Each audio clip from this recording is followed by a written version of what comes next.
Le CAC 40 clôture finalement dans le rouge ce soir. Il perd 0,59% à 4803 points, malgré l'espoir d'un redressement dans l'après-midi suite aux ouvertures en hausse et aux bonnes nouvelles aux États-Unis. La première bonne nouvelle avait été reléguée au second plan hier dans l'attente de la tenue du débat entre Donald Trump et Joe Biden. Elle revient sur le devant de la scène aujourd'hui et profite à l'ouverture de Wall Street.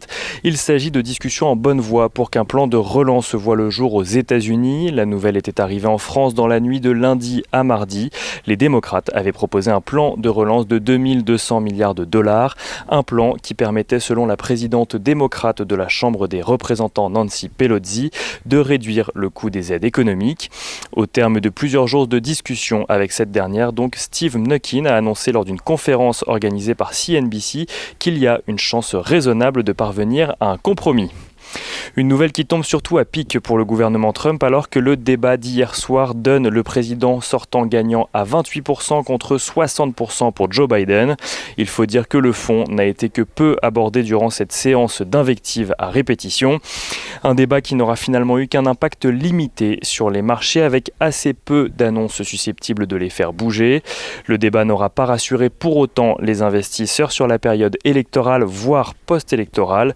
Donald Trump laissant toujours planer le doute sur la bonne volonté qu'il pourrait mettre ou non à quitter la Maison-Blanche s'il n'était pas réélu, mettant notamment en cause les risques de fraude du vote par correspondance.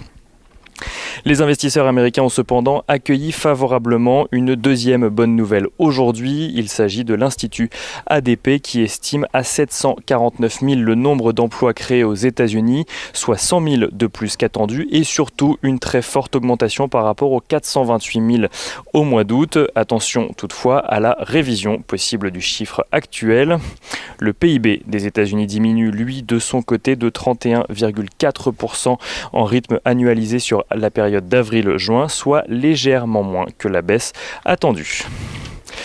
En France, l'inflation ralentit sur le mois de septembre. Celle-ci s'estime à 0,1% sur le mois après 0,2% en août. La consommation des ménages a elle augmenté au mois d'août et gagne 2,3% sur un mois. Les prix à la production de leur côté restent stables au mois d'août par rapport au mois de juillet. Christine Lagarde s'est de son côté exprimée à Francfort aujourd'hui, déclarant que la BCE pourrait, comme la Fed, opter pour davantage de flexibilité dans son objectif d'inflation et laisser monter temporairement cet objectif au-dessus de sa cible. On regarde à présent ce qui se passe du côté des valeurs. Total tire l'indice parisien, Total qui gagne 3,07% à la clôture du marché parisien. Le pétrolier relève sa prévision de cash flow à 5 milliards de dollars d'ici 2025 grâce notamment à ses réductions de coûts et grâce au renforcement de son activité dans les énergies renouvelables. Le pétrole est estimé de son côté juste en dessous des 42 dollars en clôture du marché parisien. Veolia attend de son côté ce soir la réponse d'Engie à son offre améliorée qui passe à présent à 18 € par action Suez contre 15,5 € auparavant. Et Bouygues a annoncé hier soir donc la cession de 11 millions d'actions Alstom représentant 4,8% du capital de ce dernier. Bouygues qui gagne ce soir 1,16% là où Alstom perd 3,56%.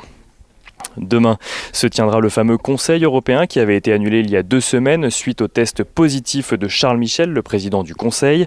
Un Conseil qui devrait se concentrer sur la pandémie actuelle évidemment, mais aussi sur les nombreuses questions étrangères avec notamment les relations avec la Turquie ou encore la situation en Méditerranée orientale. Côté statistique, les investisseurs en découvriront de nombreuses demain, parmi lesquelles les indices PMI manufacturiers en zone euro ou encore le taux de chômage en zone euro également.